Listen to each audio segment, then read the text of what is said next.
Hey everyone, it's me, Arthur Kade, one of my favorite guests, Anthony Melchiorri from Travel Channel's Hotel Impossible, Season 6. Just incredible stuff starting September 1st on Travel Channel. Check it out.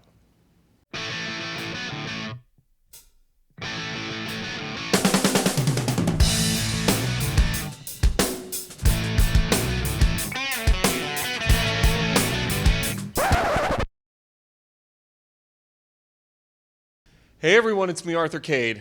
Anthony Melchiorri and I are sitting here reminiscing. Last time you were in here, man, 2 years ago. And here we are 2 years later, sixth season of Hotel Impossible. I was just telling you, 6 seasons in television years is like 172 years of TV, right? Like, how crazy is it? 6 seasons, man. Well, filming one season of TV is like 172 years, so I'm like 600 and something years old. Remember when we first met? I was like 6'2" and I had hair. Remember that? 6 years later, I have no hair and I'm 5'7". You're more handsome. Come on.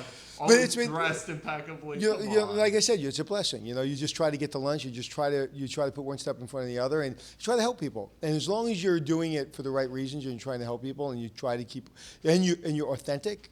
One word that I hear constantly is that you're authentic. The show's authentic, and as long as we do that, hopefully we'll be on for a little while longer. You and I were just laughing because I'm like, wouldn't it be funny if here you are hosting this show, redoing hotels, but meanwhile you have no idea what's going on. And I'm joking around with you, and you're like, well, in the last 10 years on the in Midtown, they just built 33 hotels, 127,000 rooms, and I'm sitting there and I'm like, this guy's a walking Expedia. I mean, you really know this stuff. Well, you know, TV, and you know this, TV is hard enough, and producing a show is hard enough, and hosting a show is hard enough. If you have to fake the facts, if you have to ask somebody for the facts, if you have to learn the facts as you're doing your job, it's so much harder. So I could never imagine when people come to me every single day, someone pitches me a new reality show. A day does not go by that one of my friends knows somebody that has a reality show. I was going to do that. There's not a person that doesn't pitch me a TV show. And I always say, if you know your content and you're comfortable with yourself and you're comfortable with the camera, you'll have a show. Because that's the key. You have to find the talent, but you have to find the talent that actually can back it up. And so when I did the show, I didn't do it about, you know, clothes, or I didn't do it about, you know, traveling. I did it about what I know for 25 years, now 30 years, hotels. So if I don't know that fact, there's something wrong with me. You just touched on something, and I'm always curious. People don't understand how hard it is to be on camera. I mean, I remember looking back, and I even look at old footage. You and I were just joking about an old David Brenner interview that I did when I was running around with a camcorder and still living in Philadelphia. It is so hard to be on camera. Was it quick for you? Did it connect where you're like, okay, I know how to do this? Or did you have, you know, your awkward puberty camera phase as well? I'm still going through my awkward puberty phase. First of all, anyone who hasn't seen you interview David Brenner, it's classic. They have to go back and watch it. I love David Brenner, and it was a great interview. But someone asked me, I was at Gurney's Inn, and one of the people at Gurney's Inn, one of the owners, said to me, "You're really good at this hotel stuff." And I was like, well, thank you very much. It's like, do you read a book? Did the producers prep you? Like, how do you get to know all this stuff about hotels? I was like, well, what do you think I've done for the last 25 years? She goes, well, you're a TV guy, right? I go, well, including the hour I've been on set, that's the entire, you know, extent of my career on television is 1 hour. She goes, but you're a natural, and you know hotels. I said, well, I know hotels, and I'm comfortable talking about hotels, so it's easy. So, like I always say, like Jordan it's a God-given talent what he does. You know, Michael Jordan. I have a talent of not seeing the camera. Except that camera right there. That's the key to it. I don't see it. I don't know it. I don't care about it. The only thing I care about is the owner, and making sure the owner, when someone turns to him after I leave and says, "Is he the real deal?" And he's the real deal. I just asked an owner in Rhode Island 2 days ago. I looked at him and it was tough. We had this whole moron thing. You're a moron. I'm a moron. You're an effing moron. You're an effing moron. So we had this whole thing. I love those moments. It's like, so you calling me a moron? No, I'm not calling you a moron. I'm asking you if you're a moron. And he goes, well, I'm not a moron. Well, I'm not a moron. And he goes, well, you call me a liar? I said, well, yeah, full of shit, but you're not a moron. But you're not a moron. So we had this whole thing, and that's me. It was authentic me. It wasn't like I was faking that. You went Sheepshead Bay on him. Right. Well, you know, it was me. So I said to him at the end of the shoot, we got through it in 4 days, and he gave me a half a bro hug, and he says, I said, describe me in one word. And he used it. He said, authentic. He goes, you don't take crap, and you just want to help. And so that's why, to me, the TV angle or shooting or the cameras, it's easy because I don't have a motive to be super famous or to have this show go on for 20 more years. I don't. My only motive is to go into a hotel, help people that are struggling, and hope that they think I'm authentic. If I do that and they keep renewing me, I'll keep doing it. But if they said tomorrow it's over, okay, I'd probably shed a tear. But okay, I did it. I'd rather get canceled doing the show I believe in than continue to do the show I don't believe in for 20 years. Do you think that authenticness is what has led to 6 seasons of this show? Is that the main reason? I think your authenticity is led for you doing this as long as you've done it. I've been interviewed by many people. You ask questions, you're very curious, and so you're just you. So I'm just me. I'm just authentic. It's who I am. If you break bread with me, you have a drink with me, you hang out with me and my kids. You know, I'm doing a stank your leg and a break the leg. I'm doing the whole thing. I'm just me. I don't care who's watching. You know, it's just me. And I tried to be somebody else. It didn't work. So I'm going to stay with me. The 6'2" guy. Yeah. You know what? As soon as I shaved my head, my wife said, "You look the best you've ever looked." You said that a long time ago. So as long as and I try to teach this to my children and just people in general, people coming up in the industry. Fail doing your job. Don't succeed doing a job you don't want to do. Do your best. And if that's not good enough, take the failure, rethink it, and do it again. And that's kind of how I feel about it. This has worked for us. Travel Channel has never once called me and said, "Hey, you're being too this, you're being too this, you're being too Brooklyn, you're being too quiet, you're not." No one has ever told me that. And so that has given me this courage and this confidence to just be me. 6 seasons in, are the people flowing with requests? Is there like a full Gmail inbox somewhere of hotel owners saying, "Anthony, please help me"? How's this all happen? You couldn't have asked a better question. That's a great question for 2 reasons. One, owners, when they do find me and I do go on the show, they think I'm a celebrity. So they're like, "Oh," it's like, "Oh, They're there, Brad Pitt." Right, I'm going to come in and I'm going to be a little tough, and then I'm going to show them some things. I'm going to kiss them. I'm going to leave. This season, when you see this season, I don't stay around if I don't want to stay around. I left several hotels. I mean, I'll take off, and people are like, "Where'd he go?" So I get him back, and they're like, "We have no control over that little guy. He's not coming. He's not coming back." And so I think they get a sense of reality real quick. The inbox, I don't get involved with the locations. I literally stay away completely from how they cast the hotel. The only thing that's required is there's a need. If I go to the hotel and there's no need and they're just wasting my time, I'll be in the car and I'll be gone. I know that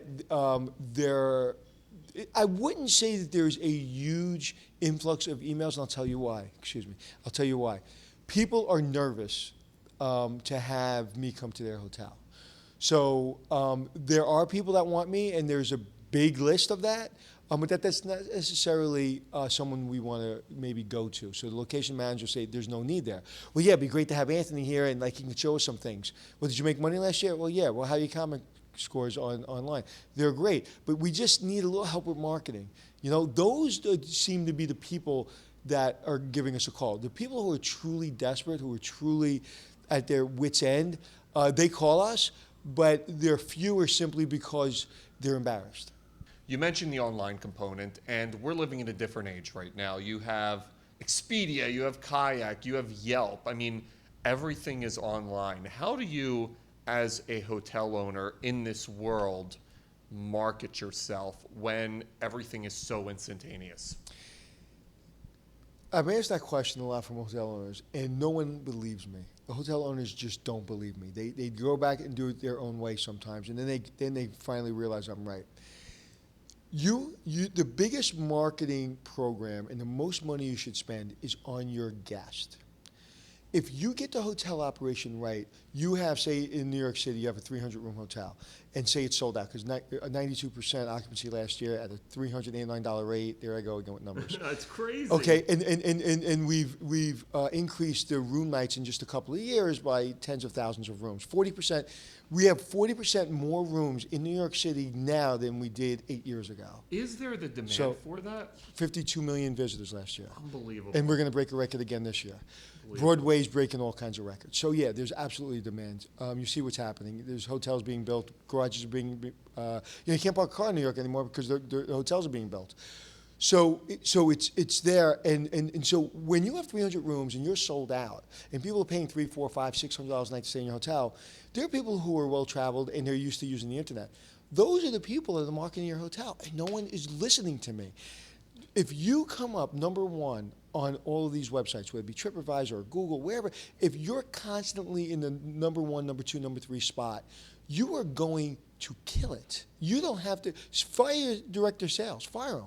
I'm serious. I'm dead serious. You can literally just use the internet. In New York City, LA, you kill it. The top 10 hotels in New York City are all independent hotels with very small marketing budgets. Their average rate's higher than their competitors, and their occupancy is higher than their competitors, simply because online, when people look, they're number one. There are 600 hotels on TripAdvisor. The first 100 hotels in New York City do amazing on TripAdvisor. And percentage-wise, their revenue and their average rate is higher because people will pay a little bit higher for a first-class hotel. And it's not first class and 5 stars, because that's another thing we have to talk about.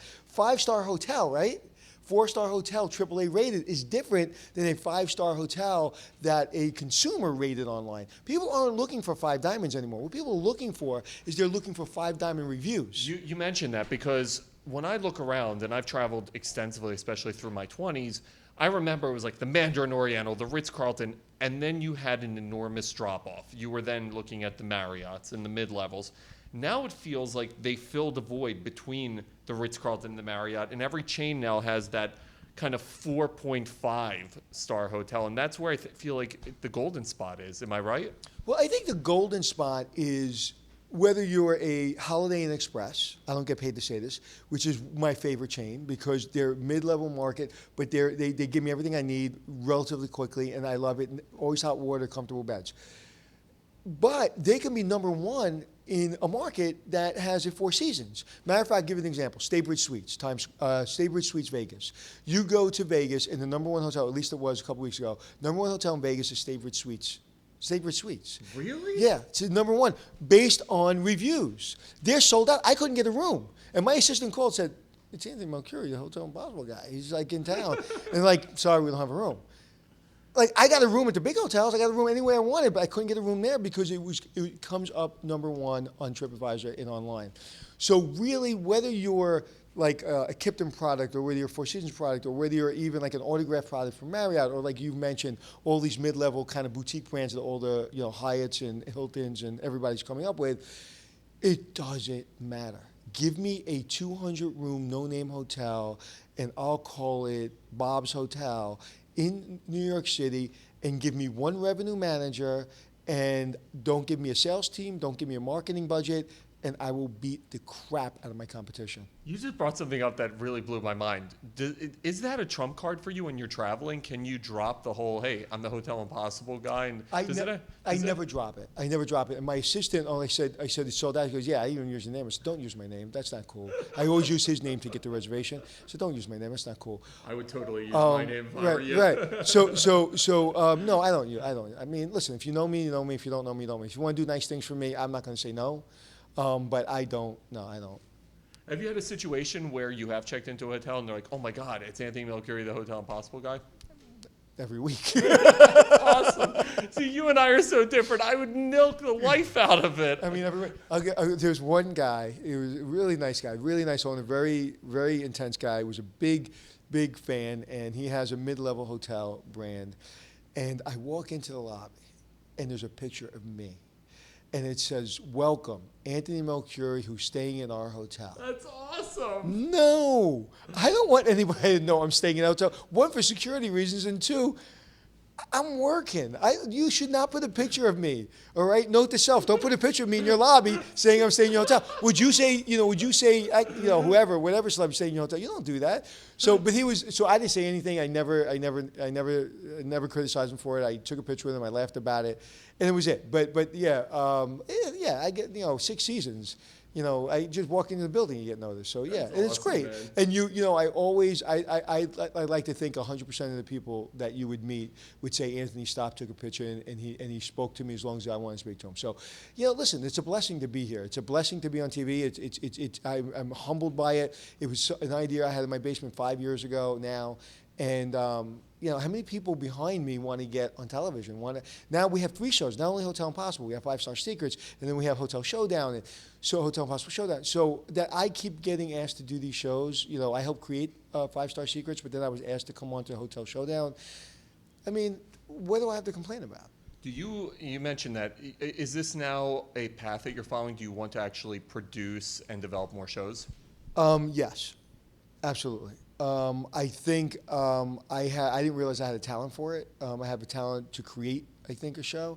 I enjoy it. I enjoy, believe it or not, behind the scenes better than I like in front of the scenes. It's interesting. I'm comfortable in front of the scenes, and I love it. But creating a show and knowing that I helped create the show, like I created the concept of Hotel Impossible. Then, of course, Travel Channel and Atlas and everybody helped me make it what it is.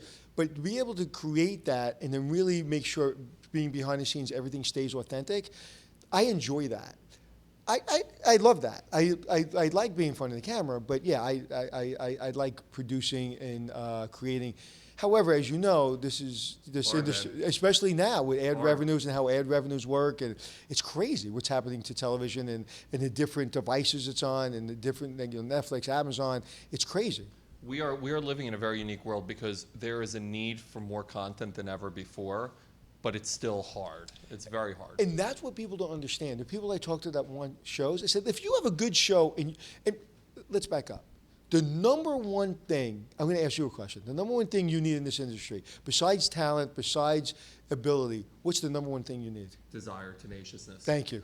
That is it. Work ethic, tenaciousness. Don't stop. I don't care. Let's go. You can't kill me. It's just keep going. I don't 24 hours a day, 7 days a week. If I need to do it, I'll do it. That's what people are lacking. They want to be famous. They want to be on TV. They want to show. They want to tell all their friends. They want to sign autographs, but they're not willing to put in the work. And I put in the work. My team puts in the work. You put in the work. That's the difference. And that's where people are either successful. You look at Andrew Zimmern. That man, I look at that man and I'm exhausted watching him. I'm like, I'm exhausted watching the guy. He's like the Tom Cruise of food, man. He does 3 premieres in he'll be in 3 countries trying food in one day. And he'll be on Twitter, Instagram, Facebook. And he's a family man. He's literally my inspiration. He doesn't know that, but I talk to him sometimes. I never told him that. Literally, I watch him and I'm like, I have no reason to be tired. That man makes me look like, and I think he's slightly older than me, maybe a year or 2. So he's kicking ass. So that's what it is. I've learned from this career field, from Andrew and from the other talents, Samantha Brown, and the talents around me. Just work, be humble, and be yourself. But stand up for yourself as well. And that's kind of what people don't understand. Being famous only comes through hard work. This is true, man. Good for you. 6 seasons. September 1st, season 6 equals 178 years of Hotel Impossible. Congratulations, Anthony. You're one of the great guys in this business, man. Congrats on 6 seasons, man, and all the other shows.